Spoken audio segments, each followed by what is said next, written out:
Imagine this. You walk into a store on a Friday evening. Rows upon rows of VHS tapes line the shelves. People are arguing over the last copy of a new release. You finally grab your favorite movie, head to the counter, pay a rental fee, and get one last warning from the cashier.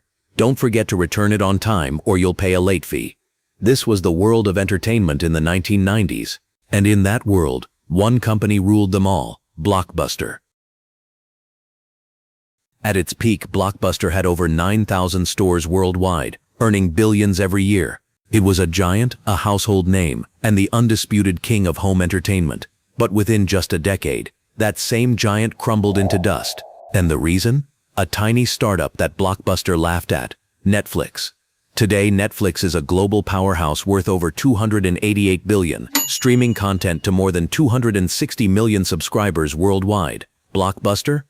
It exists as a nostalgic memory or a cautionary tale. So how did Netflix, once a struggling DVD rental company, topple a corporate empire that seemed untouchable? Dear viewers, welcome back to Factisper. Let's go back to the beginning. The year was 1997. The internet was exploding with possibilities. Entrepreneurs everywhere were rushing to create online businesses. Jeff Bezos had already started selling books on Amazon. Others were experimenting with selling baseball bats, pet food, even groceries online.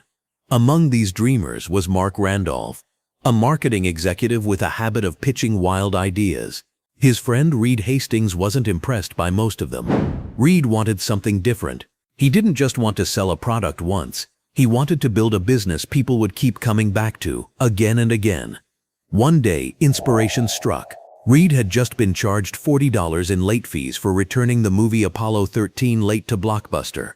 He was frustrated. Millions of people were paying these annoying fines every year. The video rental industry seemed stuck in the past, and Reed thought, what if renting movies could be easier, cheaper, and better? But there was a problem.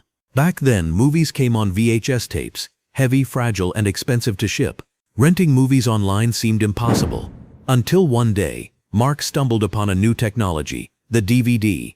DVDs were small, light, and durable. Shipping them in the mail was suddenly practical. And just like that, the foundation for Netflix was born. A website where people could order DVDs, receive them by mail, and return them easily using a prepaid envelope. The idea was revolutionary, but the road ahead was anything but easy. Reed and Mark didn't have deep pockets. They set up a tiny office with second-hand furniture, folding tables, and a handful of employees who agreed to work for lower salaries in exchange for company shares. Finally, on 29 August 1997 at 9 a.m., their website went live. To make it fun, they installed a bell in the office that rang every time a new order came in. The first order was placed by Mark himself, just to test the system. The bell rang once. Then a few minutes later, it rang again, but this time it was from a real customer. By the end of the day, Netflix had received 137 orders. Their website even crashed from heavy traffic, but it was a sign people were interested. At first, Netflix offered both DVD sales and rentals. Most customers preferred buying DVDs for $25 rather than renting them for $4. This worried Reed and Mark because sales brought in quick money, but rentals had far greater long-term potential. After all, one DVD could be rented dozens of times. They knew very well that in the beginning they were able to sell DVDs only because there was no competitor in the market. Still, they pushed forward. A few weeks later, they received a call from Jeff Bezos of Amazon, who had already established himself in the online books market, now wanted to capture the DVD market as well. He wanted to buy Netflix so that he could instantly acquire a running DVD selling business. On the other hand, Mark and Reed actually wanted to focus on renting DVDs rather than selling them, so they decided to share Netflix's DVD selling segment with Amazon. In return, if anyone wanted DVDs on rent through Amazon, they were redirected to Netflix. In one way, this arrangement had long-term benefits but short-term drawbacks. Netflix gave away the part of their business that was generating revenue. However, if they hadn't given it to Amazon, Bezos would have eventually built his own separate business, which would have become a direct competitor to Netflix. The early days were full of trial and error. They tried bold marketing campaigns, like giving out 10 free rental coupons with DVD players by cracking a deal with famous manufacturers of DVD players like Sony and Toshiba. But the promotion backfired, because manufacturers placed the coupons outside the box instead of inside. That meant people could grab the coupons without buying the DVD players. Netflix lost a fortune, but not all experiments failed. In 1999, they introduced a subscription model. Customers could pay a flat monthly fee and rent 4 DVDs at a time with no late fees. It was simple, affordable, and consumer-friendly. This idea changed everything. Customers hated late fees, and now they didn't have to worry about them. They could keep DVDs for as long as they wanted, exchange them easily, and watch as many movies as they liked for one monthly price. Netflix started gaining loyal subscribers, but there was still a massive shadow looming over them: Blockbuster.